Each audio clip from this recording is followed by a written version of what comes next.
touch me and see. That is the invitation that Jesus offers to his disciples in our gospel reading today. He invites them to draw near, to come into contact with his risen body. This invitation is an assertion of the physicality of the resurrection, a reminder that God took on flesh, suffered in the flesh, and was resurrected in the flesh.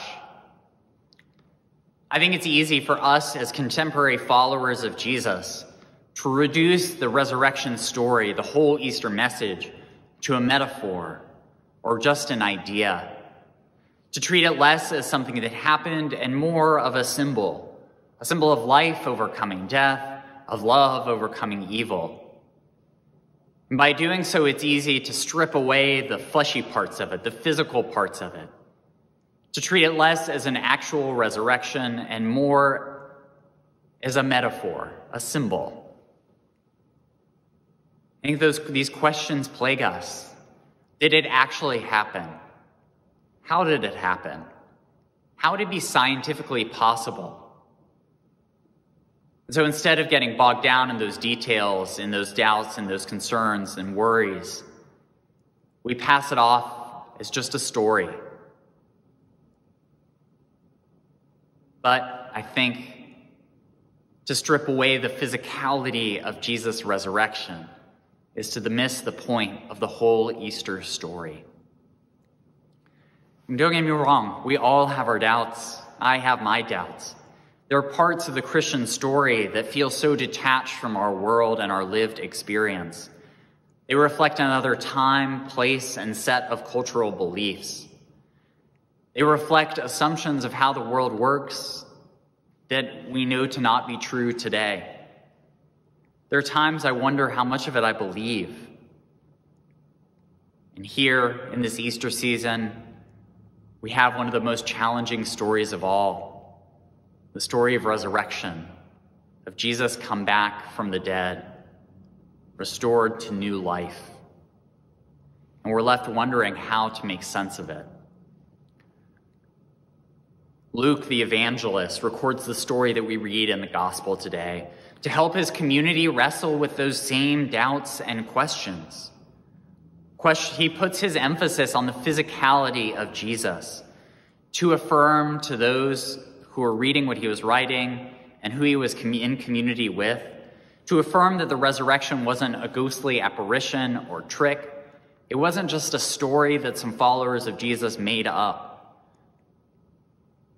He sees Jesus not as symbol or metaphor, but as the person who walks amongst his disciples, God taken on flesh, the same Jesus who appeared to his disciples on the beach, who asked them for a piece of fish so he could sit and eat with them.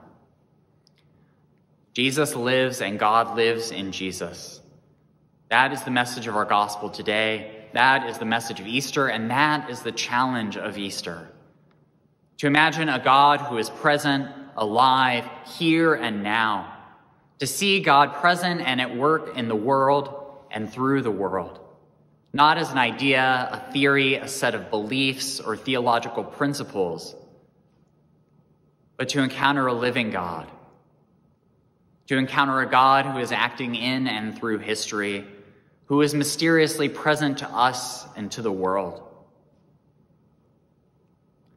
That can be really hard to wrap our minds around. And we're always limited in our capacity to do so. But there are these moments in my life when God's abiding presence, those tangible reminders of the resurrection, have revealed themselves to me. Moments when I felt God inviting me to touch and see. So many of those moments have happened over the course of the past 4 years here at St. John's. God has been made real to me in this place. I think about all the ways that this community, this St. John's community, have embraced and welcomed Nicole and me. I think about the tremendous kindness that you showed us as we moved here, as I began serving as your curate, as Nicole and I celebrated our wedding, the way that you showed up for us and for me during my ordination, and the subsequent years of ministry here in this space. Your capacity to love, to embody God's love, has made Jesus real to me in so many ways. I've encountered Jesus in countless common table meals and the unlikely community of people that forms each week in Baxter Hall or now down in the parking lot. Jesus has been made present to me on Wednesday mornings, on Wednesday evenings, on Sunday evenings, any of those times when I've had the gift, the joy of getting to gather with you in small groups, whether that's during our Wednesday Bible studies, or the Sacred Ground groups that looked at our country's racial past, present, and imagined a better future, or exploring the intersection of art and faith. The risen Christ has been there in the faithful work of the Altar Guild, the music of our choir, and the smiles of the money counters in the office on Monday mornings. Jesus is there in the generosity that you show to the wider Portsmouth and Seacoast community. Jesus is there in the money and the items that you've donated to create the polar packs that have provided shelter and warmth to some of the unhoused in our community. Jesus is there in the generosity you show around this community. I think of the ways that you have come forward to support Gather and Crossroads. Jesus is there with our Eucharistic visitors, bringing communion to those who can't make it to church. He's there in the stories that you shared with me, both your joys and your sorrows. The risen life of Christ has been revealed to me in this very church. Every time that we've gathered around this table for communion, through the many funerals, baptisms, weddings, confirmations, Rite 13 ceremonies. All of these moments and so many more have pointed me towards the resurrected life of Jesus and God's presence among us. I've been able to experience God viscerally in this place, not just as an idea or a set of words in our prayer book, but in the flesh, living in and through this community, living in and through each one of you. I felt myself being called forward, invited to be transformed more and more into the image and likeness of God, to more fully embody God's love, to encounter the real and physical presence of God. Part of Jesus' invitation for his followers to touch and see is an invitation to encounter him in unexpected spaces, not just in the people that they liked or agreed with, but in all people. Just as our gospel reading invites us to encounter Jesus, not just as an idea, but as a living person, it invites us to see one another in the same way, to look on one another through the eyes of Christ, to embrace one another as the living images of God, not reducing each other to labels or narrow identities, but to do the work to see one another with nuance and with compassion. And especially in a year when we've had to have such limited contact with one another, I think that temptation is strong to reduce one another to an idea or a single identity, to put distance between ourselves and those who we see as different from us. But our gospel calls us to another way of seeing, a way of seeing that I think this community has embodied so well, of welcoming one another with love, not just those who we know or who we're familiar with, comfortable with, who we think will agree with us, but to extend that same welcome and hospitality, that same desire to know, to understand, and to love to all people. Jesus' resurrection is for everyone.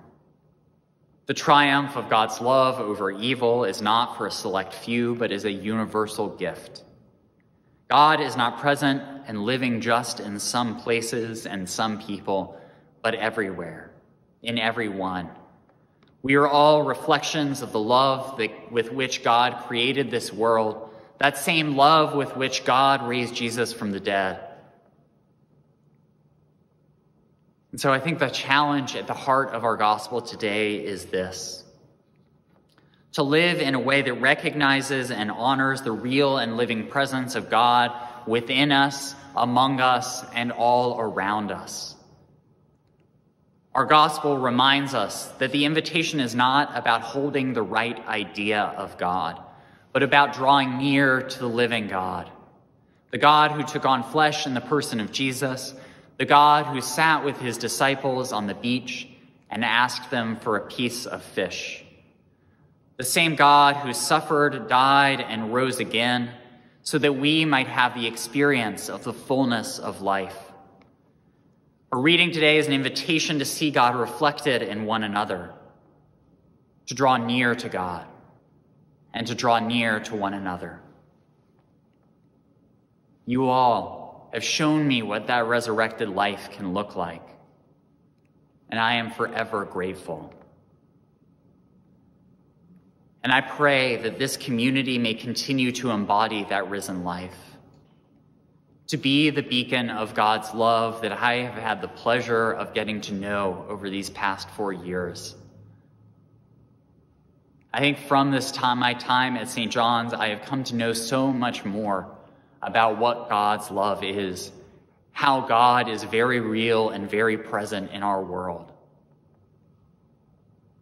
You have helped me so much. I've learned so much from you. And that experience of the risen life of Christ that I've come to know through this place is something that I will carry with me throughout my life. And it's my hope, it's my prayer that you have encountered the same. And I know this community will continue to be a place where God's love will be revealed. And for that, I am so grateful. So please, continue to pray for me that I may encounter God in new ways, in new places, through new people. And I will pray the same for you. Amen.